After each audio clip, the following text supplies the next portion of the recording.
Doctor G Gopakumar, കോൺഗ്രസിൽ സംഭവിക്കുന്നത് കോൺഗ്രസ് രാഷ്ട്രീയത്തിന് മോശമുണ്ടാക്കുന്ന ഒരു കാര്യമാണോ, ജനവിധിയെ മാനിക്കാത്ത ഒരു കാര്യമാണോ നടക്കുന്നത്?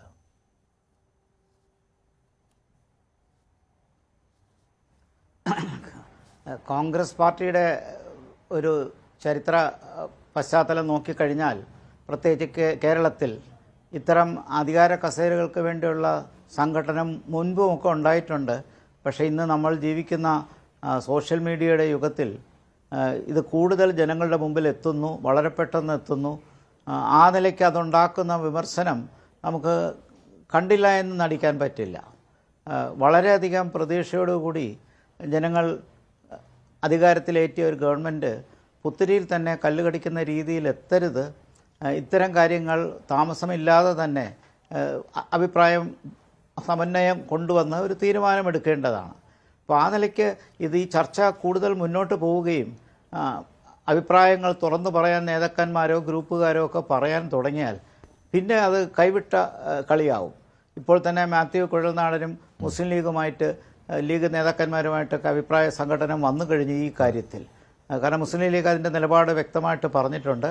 അത് അങ്ങനെ മുസ്ലിം ലീഗ് ഇടപെടേണ്ട എന്ന് കുഴൽനാടൻ്റെ ഒരു അപായ സൂചന നൽകിയപ്പോൾ അതിന് മറുപടിയായി കുഴൽനാടനെ ചീത്ത പറഞ്ഞുകൊണ്ടുള്ള ബാനറുകളും മറ്റും പേരാമ്പ്രയിലും മറ്റ് സ്ഥലങ്ങളിലുമെല്ലാം കുറ്റിയാടിയിലുമൊക്കെ വരുന്നുണ്ട്. അപ്പോൾ കാണിക്കുന്നത് ഈ മുന്നണി രാഷ്ട്രീയത്തിനകത്ത് അഭിപ്രായ സ്വാതന്ത്ര്യമൊക്കെ ആകാം, പക്ഷെ അത് കഴിയുന്നതും പാർട്ടിക്കുള്ളിൽ ഇല്ലെങ്കിൽ മുന്നണിക്കുള്ളിൽ നടത്തുന്നതാണ് അഭികാമ്യം. പ്രത്യേകിച്ചൊരു ഗവൺമെൻറ് വളരെ ആസ്പിറേഷണലായിട്ട് അധികാരത്തിൽ വന്ന് മാസീവായിട്ടൊരു മാൻഡേറ്റ് കിട്ടുമ്പോൾ ഇക്കാര്യങ്ങളൊക്കെ കുറച്ചുകൂടി ഒതുക്കി നിർത്തി സംസാരിച്ച് തീരുമാനിച്ച് കൊണ്ടുപോകണം. നീണ്ടു പോയാൽ, ഇപ്പോൾ ഇലക്ഷൻ കഴിഞ്ഞ് 3 ദിവസമായി, നീണ്ടു പോയാൽ അത് കൂടുതൽ പ്രശ്നങ്ങളിലേക്ക് വഴിതെളിയിക്കും. മാത്രമല്ല, ഗ്രൂപ്പ് സമവാക്യങ്ങൾ പഴയതെല്ലാം അസ്തമിച്ചതിന് ശേഷം ഇത് പുതിയൊരു ഗ്രൂപ്പ് സമവാക്യത്തിലേക്ക് വഴിതെളിയിക്കുമോ എന്ന് പോലും നമുക്ക് അറിഞ്ഞുകൂടാ.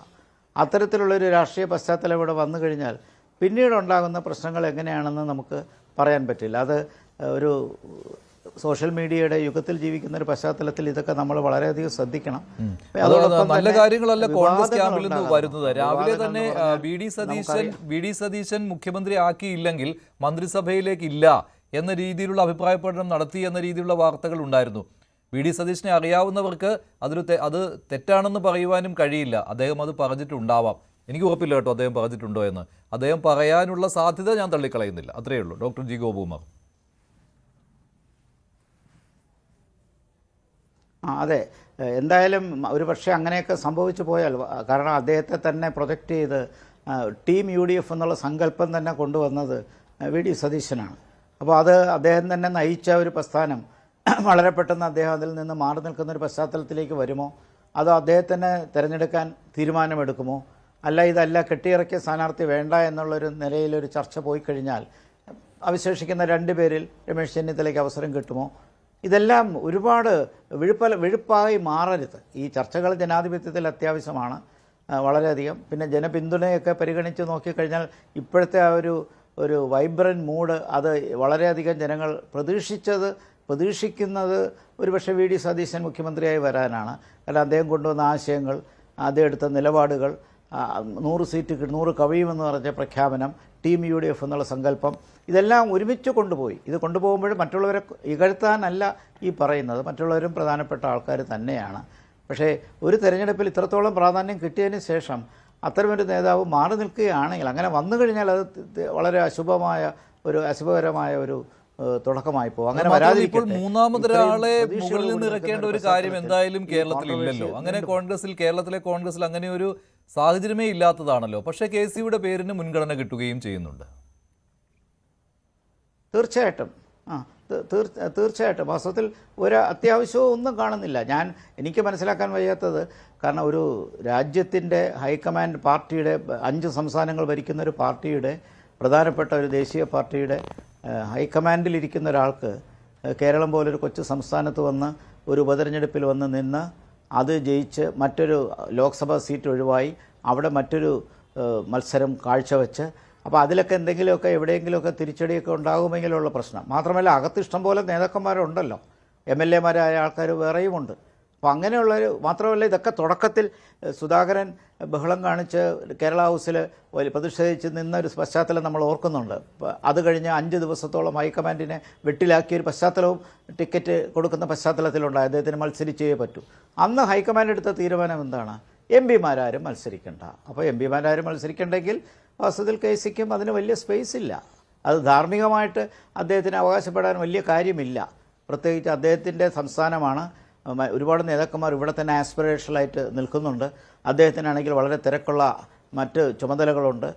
ആ ചുമതലകളിൽ തന്നെ ഒരുപാട് സംഭാവന ചെയ്യാനും ആ നിലയ്ക്കുള്ള രാഷ്ട്രീയത്തിൽ രാജ്യമൊട്ടുക്ക് തന്നെ ഹൈക്കമാൻഡിൻ്റെ ഒരു കുടുംബത്തിലെ 3 പേര് കഴിഞ്ഞാൽ അടുത്ത ആൾ അദ്ദേഹമാണ്. ആ സ്ഥാനം തന്നെ അതിൻ്റെതായ രാഷ്ട്രീയ പ്രാധാന്യമുണ്ടല്ലോ. നാളെ കോൺഗ്രസിനൊരു ദേശീയ ഭരണം കിട്ടിക്കഴിഞ്ഞാൽ, കേന്ദ്രത്തിലൊരു ഭരണം കിട്ടിയാൽ ഒരുപക്ഷേ ഇന്ന് അമിത്ഷായുടെ സ്റ്റാറ്റസിലേക്ക് വരേണ്ട ഒരാളാണ്. അങ്ങനെയുള്ള ഒരാളാണ് ഇന്ന് ഈ ഒരു ചെറിയ സംസ്ഥാനത്തിന് മുഖ്യമന്ത്രി. നിലവിൽ മുഖ്യമന്ത്രി കസേരയാണ്. അതങ്ങനെ എളുപ്പത്തിൽ വിട്ടുകളയുവാൻ എന്തായാലും KC വേണുഗോപാൽ തയ്യാറാകുമോ? ഡോക്ടർ ജി ഗോപകുമാർ, ഇന്ന് ഇന്ദിരാഭവന് മുന്നിൽ നിന്ന് കേട്ട 2 ബൈറ്റുകൾ, അത് താങ്കൾ നേരത്തെ പറഞ്ഞ ഒരു കാര്യമാണ്. ഒന്നാമത്തേത് മാത്യു കുഴൽനാടൻ്റേത്, പിന്നെയുള്ളത് K സുധാകരൻ്റേതാണ്. ഈ 2 പേരുടെയും സംസാരത്തിൽ നിന്ന് വ്യക്തമാകുന്നത് VD സതീശനെ മുഖ്യമന്ത്രി ആക്കരുത് എന്നുള്ള കാര്യമാണ്. അവിടെ KCക്ക് വേണ്ടി ബാറ്റ് ചെയ്യുന്നവരെയാണ് കണ്ടത്. മാത്യു കുഴൽനാടൻ്റെ കാര്യത്തിൽ അങ്ങനെയാണ്. പിന്നെ സുധാകരനും VD വരരുത് എന്ന് താല്പര്യപ്പെടുന്ന ആളാണ്. ഈ 2 ബൈറ്റുകളും ശ്രദ്ധിച്ചാൽ അത് മനസ്സിലാവും. മുസ്ലിം ലീഗിനെ പോലും കുറ്റം പറഞ്ഞുകൊണ്ടാണ് മാത്യു കുഴൽനാടൻ്റെ സംസാരം. അതൊന്ന് കേൾക്കാം. ഞാനും സതീശേട്ടനെ കണ്ടു, ഞാനും നേതാക്കന്മാരെ കണ്ടു, ഞാൻ രമേശിയെ കണ്ടു, ഞാൻ KC വേണം, അതിന്റെ അർത്ഥം പിന്തുണ ഉറപ്പാക്കാനാണ്. അങ്ങനെയല്ല, ഞങ്ങളുടെ നേതാക്കന്മാരല്ലേ. ഞാൻ ഡൽഹിയിൽ പോയി KC വേണോവാലിനെ കണ്ടത് വരെ ഞങ്ങളുടെ പാർട്ടിക്ക് ഞങ്ങളുടെ നേതാക്കന്മാർ, ഞങ്ങളുടെ MLA-മാർക്ക് കാണണ്ടേ? പാർട്ടി തീരുമാനിക്കുന്ന ആൾ മുഖ്യമന്ത്രിയാണ്. അതാണ് സാധാരണഗതി. അല്ലാണ്ട് അതിൻ്റെ വേറെ യാതൊരു സാധാരണഗതിയില്ല. മുസ്ലിം ലീഗ് എന്ന് പറഞ്ഞാൽ UDF-ന്റെ നട്ടെല്ലാണ്. എപ്പോഴൊക്കെ UDF-നോ അല്ലെങ്കിൽ ഈവൻ കോൺഗ്രസിനോ പ്രതിസന്ധി ഉണ്ടായിട്ടുണ്ട്, അപ്പോഴൊക്കെ ആ UDF-ന്റെ കെട്ടുറപ്പിന് വേണ്ടി മുന്നിട്ടിറങ്ങി പ്രവർത്തിച്ചിട്ടുള്ളതാണ്. മുസ്ലിം ലീഗിന് എപ്പോഴൊക്കെ മുസ്ലിം ലീഗിനെ ഈ തെരുവിൽ ആക്രമിക്കപ്പെട്ടിട്ടുണ്ടോ അല്ലെങ്കിൽ മുസ്ലിം ലീഗിനെതിരെ രാഷ്ട്രീയ ആക്രമണം ഉണ്ടായിട്ടുണ്ടോ, അപ്പോഴൊക്കെ മുസ്ലിം ലീഗിനും മുസ്ലിം ലീഗിന്റെ നേതാക്കന്മാർക്കും പ്രതിരോധം തീർത്ത പാർട്ടിയാണ് കോൺഗ്രസ്. രണ്ടുപേരും സഹോദരങ്ങളെ പോലെ അത്ര ഐക്യത്തിലും ഇഴയടുപ്പത്തിലും പോകുന്ന പാർട്ടിയാണ്. അവരെന്തെങ്കിലും ഞാൻ ചെയ്തിട്ട് മുസ്ലിം ലീഗിന്റെ നിയമസഭാ കക്ഷി നേതാവ് ഇന്ന ആളാകണമെന്ന് കോൺഗ്രസ് പറയുമോ? കേരള കോൺഗ്രസിന്റെ നിയമസഭാ കക്ഷി നേതാവ് ഇന്നയാളാകണമെന്നാണ് ഞങ്ങളുടെ താല്പര്യം എന്ന് കോൺഗ്രസ് ആരോടും പറയൂ? അല്ലെങ്കിൽ RSPയുടെ നേതാവ് ഇന്നയാളാകണം, RSPയുടെ മന്ത്രി ഇന്നയാളാകണം, കേരള കോൺഗ്രസിന്റെ മന്ത്രി ഇന്നയാളാവുന്നതാണ് നല്ലത്, മുസ്ലിം ലീഗിന് അങ്ങനെ ആരും പറയോ? Not only VD Sadishan, there are so many VD Sadishan in party. Indian National Congress is a lot of leaders, bulk of leaders. Everywhere we have a very good leadership is there. Among them, you suggest like this. That's also in this. കൂടുതൽ വാർത്തകൾക്ക് News 18 Keralam YouTube channel subscribe ചെയ്യുക.